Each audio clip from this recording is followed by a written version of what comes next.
வணக்கம். Exercise 3.9 ல first sum இருபடி சமன்பாட்டை அமைத்தல் formation of quadratic equation. இந்த first sum -9, 20 கொடுத்திருக்காங்க. இதுல மூலங்களின் கூடுதல் -9, மூலங்களின் பெருக்கல் பலன் 20 நம்ம எடுத்துக்கிறோம். மூலங்கள் கொடுக்கப்பட்டிருக்கும் போது இருபடி சமன்பாட்டை அமைக்கிறதுக்கான பொது வடிவம் x² minus மூலங்களின் கூடுதல் into x plus மூலங்களின் பெருக்கல் பலன் is equal to 0. இதுல மூலங்களின் கூடுதலையும் பெருக்கல் பலனையும் சப்ஸ்டிட்யூட் பண்ணலாம். x² minus மூலங்களின் கூடுதல் -9, so -9 into x plus மூலங்களின் பெருக்கல் பலன் 20 is equal to 0. இங்க minus into minus plus ஆயிடும். so x² plus 9 into x, so 9x plus 20 is equal to 0. இது நமக்கு தேவையான இருபடி சமன்பாடு. இந்த சம்ல பின்னத்துல கொடுக்கப்பட்டிருக்கு மூலங்களின் கூடுதல் 5/3 பெருக்கல் பலன் 4. இதே ஃபார்முலா தான் ஷார்ட் ஃபார்ம் எழுதிக்கலாம். x² minus மூலங்களின் கூடுதல் into x plus மூலங்களின் பெருக்கல் பலன் is equal to 0. x² அப்படியே எழுதிக்கலாம். minus மூலங்களின் கூடுதல் 5/3 into x plus பெருக்கல் பலன் 4 is equal to 0. இங்க பின்னத்துல இருக்கிறதுனால இதை மீச்சியமா எடுக்கிறோம். மீச்சியமா எடுக்கும்போது x²க்கு பகுதியில் என்ன இருக்குன்னா 1, 4க்கு பகுதியில் 1 இருக்குது. அதனால என்ன பண்றோம், டைரக்டா 3ஆல குறுக்கு பெருக்கல் பண்ணிக்கலாம். 3ஆல குறுக்கு பெருக்கல் பண்றோம். இங்க இதோட கெழு 1 தான். சோ 1ஐயும் 3ஐயும் பெருக்கினா 3x² மைனஸ் எந்த நம்பரால பெருக்கிறோமோ அதுக்கு மேல இருக்க எண்களை அப்படியே எழுதிக்கணும். So 5x plus 4ஐயும் 3ஐயும் பெருக்கிறோம். 4 12, மொத்தத்துக்கும் டிவிஷன்ல என்ன வரும், கீழே 3 வரும், is equal to 0. அடுத்த ஸ்டெப்ல இங்க வகுத்தல இருக்க 3 இங்க கொண்டு போனா என்ன ஆகும், பெருக்கல் ஆகும். சோ 3 into 0 இங்க என்ன ஆயிடுதுன்னா 0 ஆயிடுது.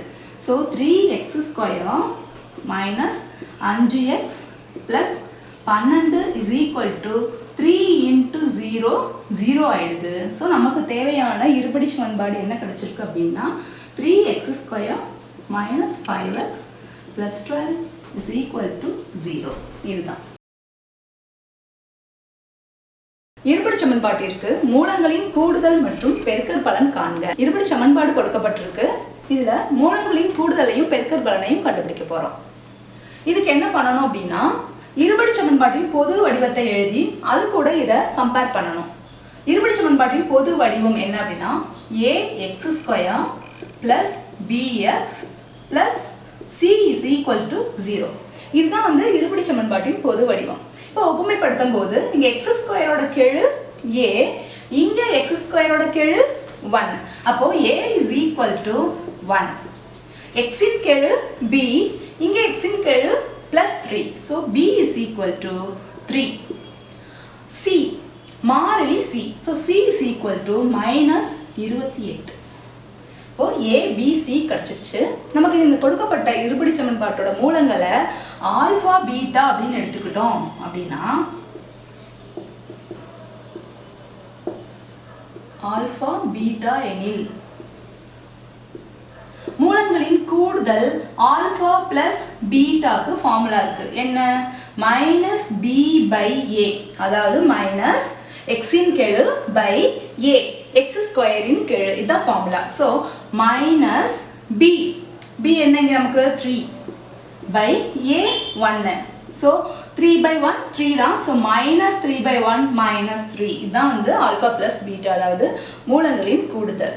மூலங்களின் பெருக்கல் பலனுக்கு என்ன ஃபார்முலா அப்படின்னா alpha into beta, this is equal to c/a. cங்கிறது மாறிலி டிவைடட் பை x² கெழு. மாறிலி இங்க என்ன நமக்கு -28 divided by a is 1. So -28 தான் answer. So alpha plus beta மூலங்களின் கூடுதல் -3, மூலங்களின் பெருக்கல் பலன் -28. இந்த சம்ல 3y² minus y minus 4 is equal to 0. இருபடி சமன்பாட்டின் பொது வடிவத்தை கூட ஒப்புமைப்படுத்துறோம்.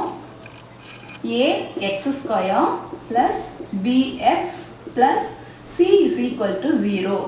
x square ஓட கெழு a. So இங்க a is equal to 3, b is equal to minus y அப்படின்னா minus 1, c constant minus 4. So மூலங்களின் கூடுதல் alpha plus beta நமக்கு தெரியும் ஃபார்முலா இங்க எழுதுறோம் minus b by a is equal to minus b க்கு பதிலா minus 1 அத தனியா பிராக்கெட்ல எழுதிக்கலாம் by a is 3 here.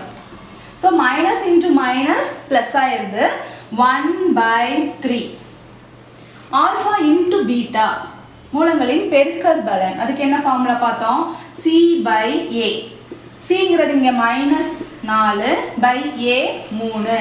So the answer is minus 4 by 3. So மூலங்களின் கூடுதல் 1 by 3 மூலங்களின் பெருக்கற்பலன் minus 4 by 3. இதெல்லாம் 2 mark sumsல கேட்பாங்க. ரொம்ப சிம்பிளான sums தான். இந்த ஃபார்முலா மட்டும் ஞாபகம் வச்சிருந்தா போதும். Thank you.